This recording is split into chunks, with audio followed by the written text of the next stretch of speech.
धुळे जिल्ह्यातील जवळपास 3000हून अधिक कर्मचारी या संपामध्ये सहभागी झाले असून याचा फटका मात्र प्रवाशांना बसतोय।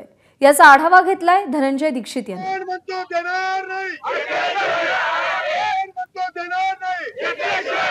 पण धुळे आगारात आहोत आणि एसटी कर्मचारी कृती समिती जी आहे त्या समितीच्या वतीने आंदोलन सुरू करण्यात आलेलं आहे आणि त्यांच्या संपाचा फटका जो आहे तो एकंदरीत प्रवाशांना बसवला। तरी नेमक्या काय मागण्या आहेत, कुठल्या मागण्यांसाठी संप पुकारण्यात आलाय, काय एकंदरीत मागणी आहे, संपाचं कारण काय?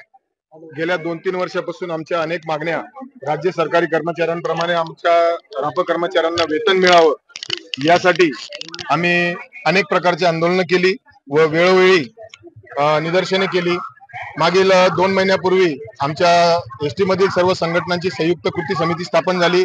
त्या कृती समितीच्या माध्यमातून आम्ही एक धरणे आंदोलनाची नोटीस प्रशासनाला दिली।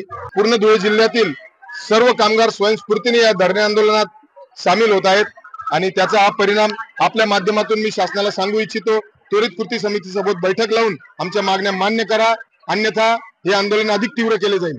काय आता याच्यानंतर अजूनही जर तोडगा निघाला नाही तर काय आंदोलनाची पुढचं स्वरूप काय असेल? प्रवाशांचे हाल होऊ नये, लोकांचे हेलपाटे होऊ नये ही आमची मनापासून इच्छा आहे। प्रवासी आहे त्यावरच आम्ही आमचं जीवन पण पुढे अवलंबून आहे हे देखील जाणीव असून, परंतु सरकार एकीकडे खिरापती सारखे वाटप करते आणि एकीकडे 2016 पासून आमच्या मागण्या पेंडिंग पडलेल्या आहेत आणि जे घेणं लागतात ते सुद्धा देत नाही। आज नाही, काल नाही, परवा नाही, 2016 पासून जवळ 8 वर्ष झाले। 8 वर्षापासून कुठलीही दखल घेतली जात नाही। त्याचा हा उद्रेक पाहायला मिळत असून 100% कर्मचारी स्वयंस्फूर्तीने उतरलेले आहेत। आता राज्य सरकार याच्यावरती काय निर्णय घेतं आणि ह्या आंदोलनाला थांबवण्यात राज्य सरकार यशस्वी होतं का हे बघणं महत्त्वाचं असणार आहे। धनंजय दीक्षित, एबीपी माझा, धुळे।